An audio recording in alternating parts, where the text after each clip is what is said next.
Okay, I finally got back to work on the Big Pink, and first thing we're going to do that I worked on today is the throttle assembly, and here's the throttle. And what I've done is I use fishing leader line. It's a 100-pound test, and there's about 10 feet of it there, and I tied a really nice secure knot in it, and a double knot, and stick it in the hole. Okay, stick it in the hole, put that knot right in the hole, and then run the cable all the way around once. Run it all the way around once. See, this is hard to do one-handed. It's a lot easier two-handed. Okay, all the way around once and then down and out. And the reason you do that is to take pressure off the knot. And I usually get a cable to last for a good 3 years, maybe 4 years before the knot finally gives. So that's a nice good time, and you should tear your throttles apart every once in a while anyways, just to clean them up. Okay, and then where'd the cap go? There it is. And then of course you put the cap on and bolt it down tight. And that's up. And it's pointed right at this here. Now, over here you notice that the tie wrap is not tight. It's not tight. And the reason it ain't tight is because if it is tight, then when you make a parking lot maneuver like that, it pulls the throttle and your engine takes off and you smash into a car. But if it's loose, then it can move around and it stays free, and it never pulls the throttle cable, and it just rides nice and loose there. And it goes down here, and this is the end of the housing, because everything below this is a brake line that I have welded in there, and it runs all the way back cleanly through underneath the seat and dumps out right here. Here's the throttle cable right there. It dumps out right here. Here's the end of that brake line, and there's the cable, the throttle cable, and it goes back right to here and is coiled up.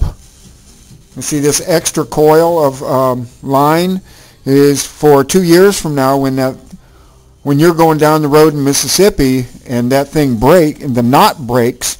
You stop, you cut this loose, you move the cable forward, you take apart the throttle, move the cable forward, tie a new knot, put it all back together again, secure this, retighten this, so that your adjustment right there, retighten it, and you're down the road 5 minutes. You don't need no fancy nothing. You got extra cable right there. It's always there.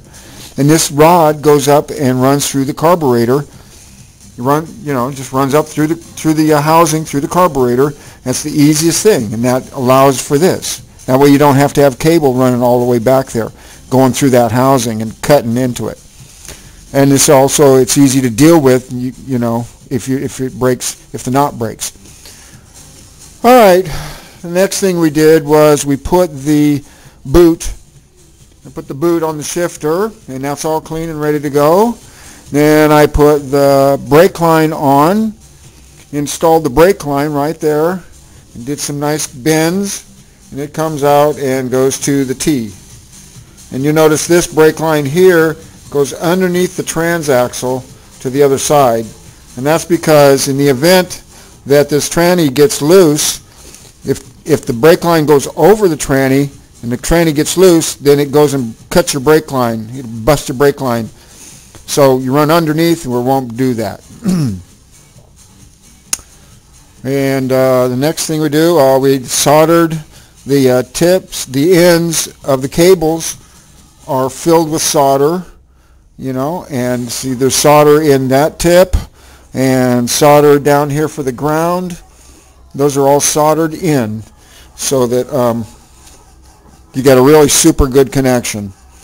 And then we also did the clutch cable today. Now there's a variety of ways of doing the clutch cable. Today this just happens to be what worked for me. Got a bolt going through there with the what do you call, a roundabout thing, and the cable goes around that. It's tied here and here, and they didn't cut the cable because then you have to deal with a frayed end. I just left it on, no biggie. And it goes down and underneath the roller, and then it's a straight shot up to the throw-out bearing arm. And you notice I always use the nut. This comes in a bus. When you go to buy your clutch cable, buy the nut or the wing nut that goes with it. That way it's real easy to adjust. You don't need a wrench or nothing to adjust it. And let's see, we got the grips on, and that's on, and the gas tank will be here tomorrow sometime, and then we'll continue on with the agony. All right, that's it for tonight.